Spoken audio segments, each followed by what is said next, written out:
So, what are my thoughts on the new Deftones album?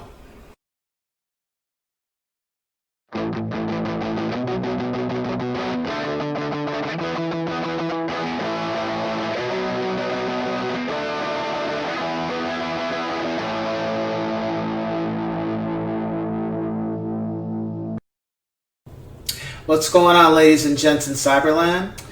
I'm coming back to you with another album review from the Deftones.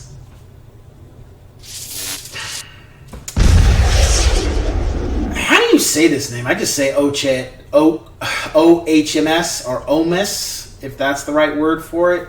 So, Deftones, another album, 9th album, and man, so refreshing. Literally just so refreshing. I remember when Gore came out, I was cool with it. I didn't hate it. I wasn't like, I loved it like some other work.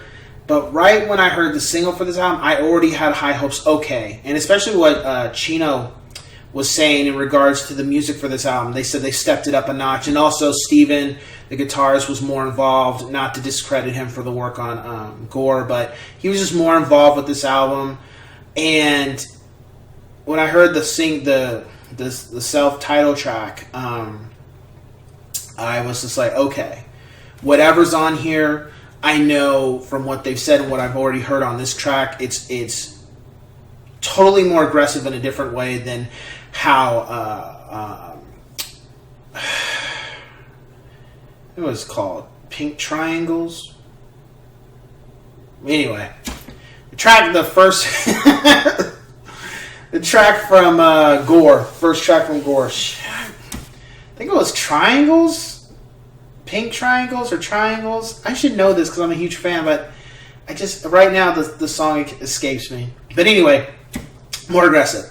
And then listened to that for a while, and then waited getting closer and closer to the release date, and they gave the title, and then they showed the album cover, as you see right here.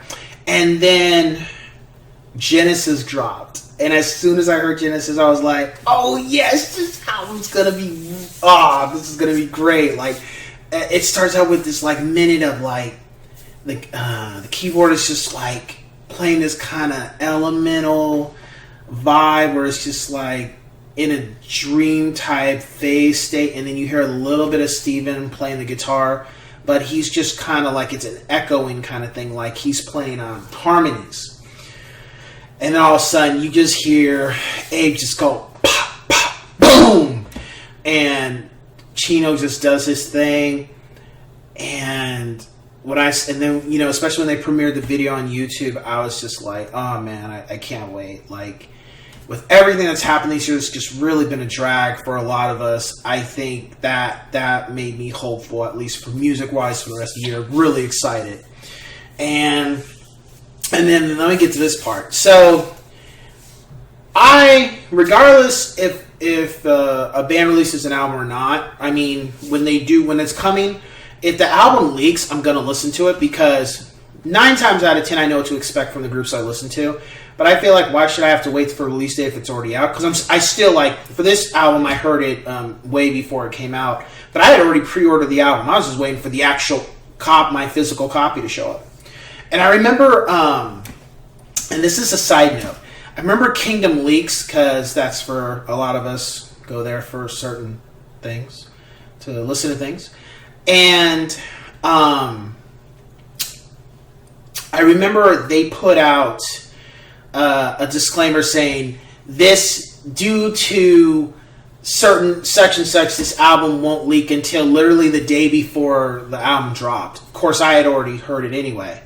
And I remember, I think that was the turning point for me with so-called record companies about leaks. I think, to me, they know that leaks are going to happen, and they really can prevent it. They try to say they can't, but they really can.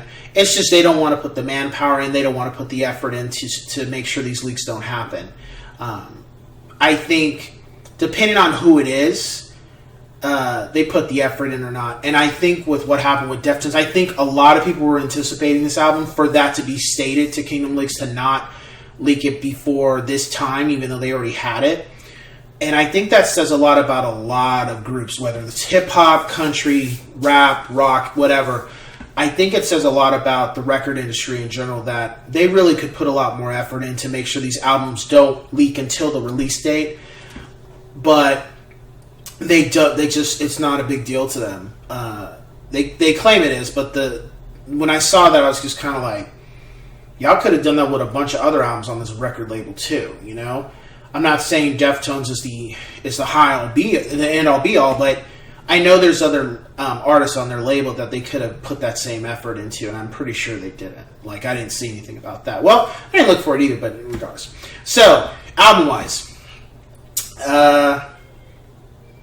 I was just blown away. I was blown away by pretty much every track except Pompeji. Pompeji's okay. I don't dislike it, but if they hadn't put it on the album, I mean, I don't know. I probably would have felt one way or another. I think 9 tracks, I've been like, I still need a little more than 9 tracks. Honestly, I think this album probably could have had 2 more tracks, like 12 tracks, but considering it's been 4 years. But the length of the tracks were pretty good. And it was one track, song after song after song after song after song. It just was like this for me. Like, it just kept just going up higher and higher in regards to anticipation and how the music was. And then especially OHMS, Indian Like It Did, that's a great way to end the album, in my opinion. I felt that was the stellar move that they did with that. And especially how it started and then how it ends. It's kind of like this, and then it goes smack. It doesn't gradually go back down to some extent. Yeah, it kind of does, because with Headless, it kind of starts grooving back down to OHMS or OMS. I got to find out what the actual way to say that album is. It was just an amazing experience. I loved everything about this album.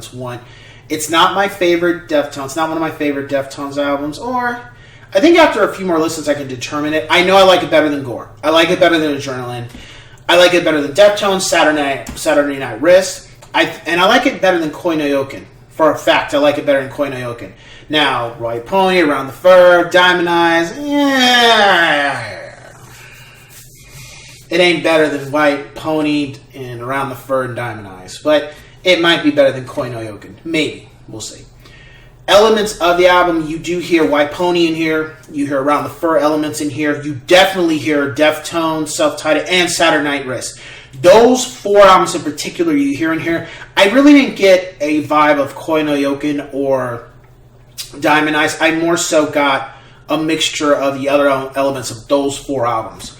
And a little tiny bit of Gore. Certain parts of Gore where it was really slowed down at first, way the tracks were.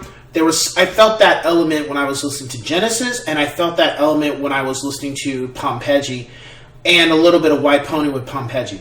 Now, with The Spirit of Mathematics, that track is totally like Saturday Night Wrist. It felt like Saturday Night Wrist. It felt like the music from up, down, left, right, ABA, start, the Nintendo code for Contra that they labeled for one of the tracks. It felt like that. It felt like that was like that that instrumental wasn't fully all the way done, and there was more to it, and they took parts of that and made it into the spell of mathematics, even though the spell of mathematics, I think I said spirit, whoops, the spell of mathematics had lyrics and stuff to it. As far as my rating, it's not a 4. Man. 4.5 out of 5. And I only say because of Pompeji. Pompeji just doesn't grab me as much as the rest of the tracks. I think if Pompeji was maybe more aggressive, I think it was the lyrics. The lyrics just they weren't as good as the rest of the album. I think it was the lyrics. I don't think it was the music for me with that song. But I can still listen to it. I don't dislike the track. It's just I think that holds it from getting a 5. As far as my top tracks. Ooh, and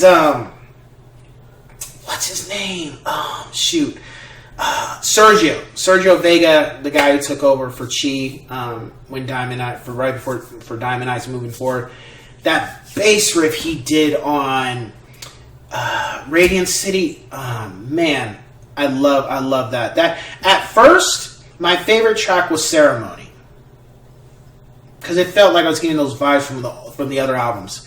But then as I got further to the rest of the album, and I was like, wait a minute, no, The Link is Dead is my favorite song. Oh, because that gave me like a Saturday Night Wrist vibe, but then also around White Pony Around the Fur. But then I was like, no, Radiant City. So it was kind of like Link is Dead, Radiant City, and Headless. Like I kept flipping between those three because I just was like, oh no, it's this one. No, it's this one. No, it's this one. No, we gotta go back to, and now it's been this review I could have given a lot sooner, but because I kept flip flopping with my favorite top 5 songs, I had to wait. That was one of the reasons why I'm doing this review so late. Because honestly, I think I listened to this album probably for 2 weeks straight. Everything I was doing, I was working out, doing games, doing real estate, going here, going there. This was the album. Just listening to this album. So top 5 tracks is Radiant City, and then This Link is Dead, Genesis, Headless, and then now this is where it was kind of funny because it was either Ceremony or Urantia. I'm like, urine? You like urine? Urantia. And unfortunately, Urantia is my 5th choice. Ceremony, it was a real hard toss-up between putting Ceremony in my top 5 or Urantia. And I think the more I listened to it, I just loved Urantia just a little more. Just a little more.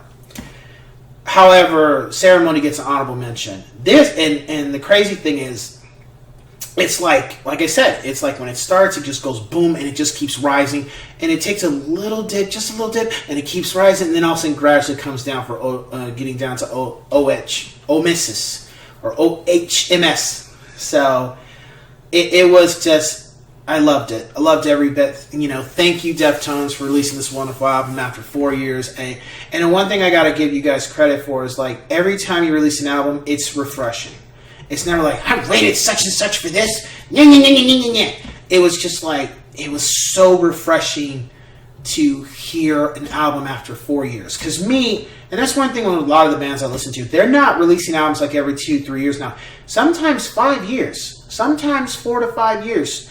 3.5 years, and it's not, and now I'm thinking, depending on who it is, I think some of them, they want to put stuff out like Green Day. They just want to get music out because they want people to hear it.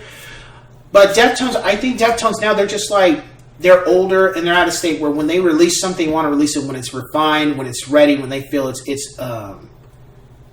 good for the public to hear. I don't think it's more so like, oh, we got to put something out because they got pressure from the record label. I think at this point, they've got their fan base. They may get new fans or not, but they pretty much, it's like Metallica.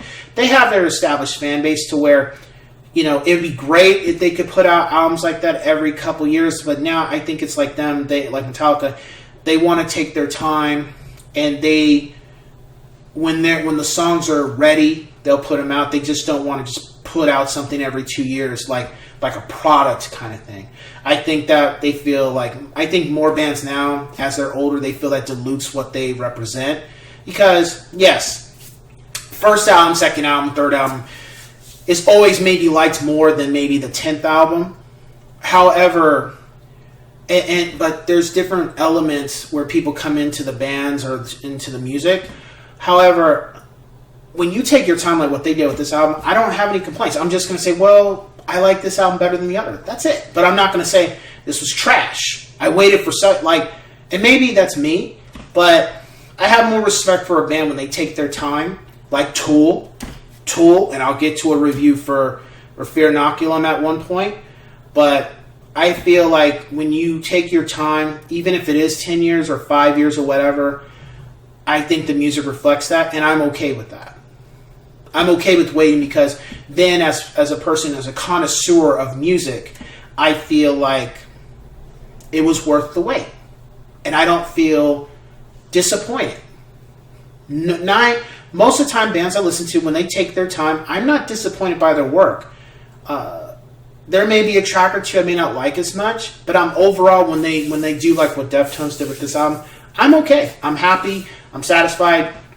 I hope the next album's not another 4 or 5 years. However, if that's what it takes for them to release a good quality piece of work, I'm okay with that. So with that being said, I think, if you like the other albums, like the ones they came out with before, I say check it out. That's probably the best way to go about it. Yeah.